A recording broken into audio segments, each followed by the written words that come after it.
आजकल हमारे लाइफस्टाइल में काफ़ी ज़्यादा भाग-दौड़ बढ़ गई है। ऐसे में लोगों को कमर दर्द का बहुत सामना करना पड़ता है। सिर्फ ओल्ड एज को नहीं, एडल्ट्स को, साथ ही टीनेजर्स को भी। तो हम मौजूद हैं पानीपत के महाराजा सिग्नस महाराजा अग्रसेन हॉस्पिटल में। हमारे साथ मौजूद हैं डॉक्टर अयूब, जिनसे हम जानेंगे कि क्यों होता है कमर में दर्द ज़्यादा और टीनेजर्स को इसका क्यों फेस करना पड़ता है। सर नमस्कार। नमस्कार। सर, आजकल बैक पेन का काफ़ी ज़्यादा समस्या काफ़ी ज़्यादा बढ़ने लग गई है। बहुत लोगों में देखने को मिलती है, टीनेजर्स में भी ज़्यादा देखने को मिलती है। ऐसा क्यों है? हाँ, प्रेजेंट टाइम में जो बैक है वो ज़्यादा बढ़ गया है।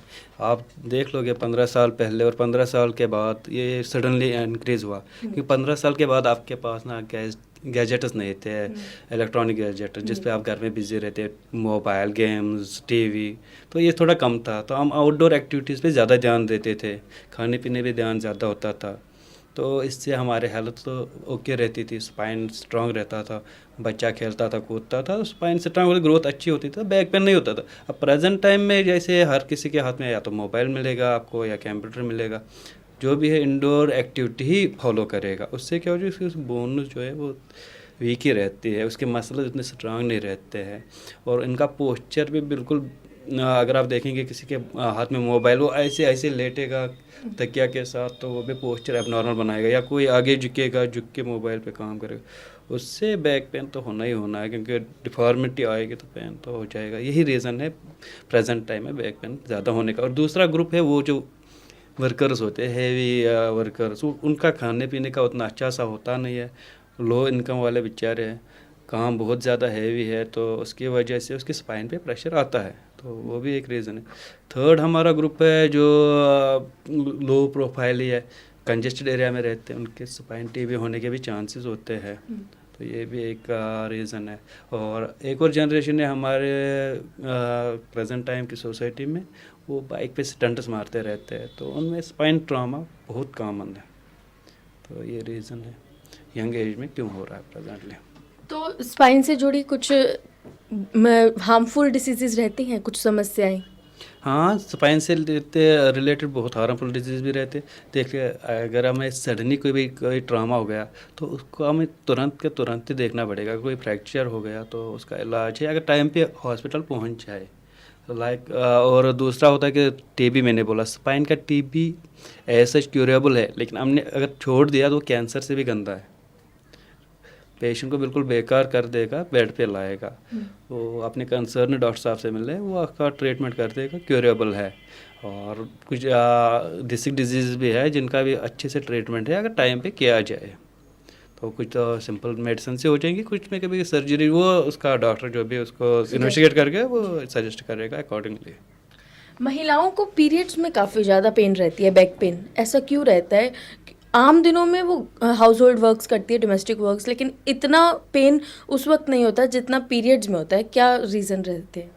इसका देखा जाएगा तो स्पाइन से कोई रिलेशन नहीं है, ये मेनली है जो पेल्विक मसल्स है वो कॉन्ट्रैक्ट ज़्यादा होते हैं, ब्लड फ्लो ज़्यादा हो जाता है, वो उसी की वजह से ये लिगामेंट स्ट्रेच होते हैं, वही पेनफुल। तो ये ज़्यादा, this is not worry thing, इसके लिए ज़्यादा वरी नहीं होना चाहिए, तो 2-3 दिन में सेटल हो जाएगा ये pain, it is not worrisome. ज़्यादा पेन हो तो उसका क्या क्योर रहता है? हाँ, ज़्यादा पेन अगर हो जाए बैक पेन में ड्यूरिंग पीरियड्स, तो आप सिंपल कोई भी डॉक्टर से मिल के वो आपको मेडिसिन करेगा, कोई भी पेन किलर, आपको 1-2 दिन का रेस्ट लेने के तो ठीक हो जाएगा। और साथ में आप थोड़ा सा वार्म पेट से अपने आप को, पेट या आगे या पीछे थोड़ा सा उसे हाँ बैग से थोड़ा सा वहाँ पे दबाए तो रिलैक्स हो जाएगा। दरअसल होता क्या है कि लोगों को बैक पेन रहती है तो वो समझते हैं कि आम सी बीमारी है। कई बार काफ़ी दिनों तक रहता है, वो फिर भी समझते हैं आम सी है, कुछ कॉम्बिफेम या नॉर्मल पेन किलर ले लेते हैं। तो ऐसा पेन किलर लेना सही है या डॉक्टर के पास जाना ज़रूरी रहता है? देखिए, अगर पेन लंबे टाइम तक रहे, आपको कंटिन्यूस दवाई खानी पड़ रही है, तो आइडली तो मैं सजेस्ट करूँगा खुद से कोई दवाई ना खा ले। अगर फिर भी आपने खा ली लेकिन लंबे टाइम तक ना खाए, तो जैसे आपको लगे कि एक हफ्ता आपने खाई, 2 हफ्ता आपने खाई, पेन बढ़ता ही जा रहा है, बेटर है आप अपने डॉक्टर से मिले। मैंने बोला स्पाइन से रिलेटेड मेजर ऑफ डिजीज़ उनका ट्रीटमेंट 100% है।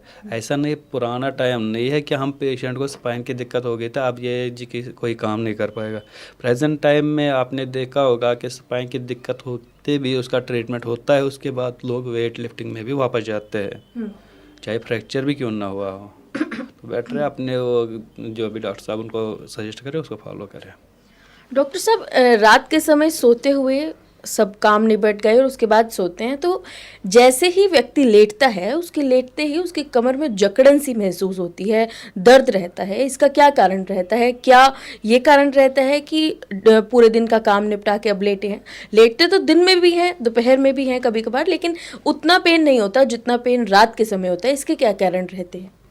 देखिए, इसमें तो पहला तो आपने खुद ही बोला कि इसका मेन कारण है कि ज़्यादा एग्जॉस्ट हुआ, शाम को जैसे आए तो पेन हो गया। दूसरा होता है कि ओवरऑल मसल वीकनेस है बंदे में, या कुछ मिनरल या multivitamin deficiency, likely vitamin D की डेफिशिएंसी हमारी सोसाइटी में भी राइज पे है, क्योंकि सारे इंडोर काम करते, कोई धूप में निकलता नहीं है, तो ये भी एक रीज़न होता है। तो थर्ड इसमें न्यूरोपैथी है, तो न्यूरोपैथी का वो खुद कुछ नहीं कर रहे, बेटर है कि डॉक्टर साहब से मिले एक बार, वो इवाल्वेट कर ले ताकि वो फर्दर प्रोग्रेस ना हो जाए। और एक है स्पाइनल ऑस्टियोआर्थराइटिस, वो भी एक रीज़न हो सकता है इसमें। तो उसके बारे में थोड़ा सा बता दीजिए।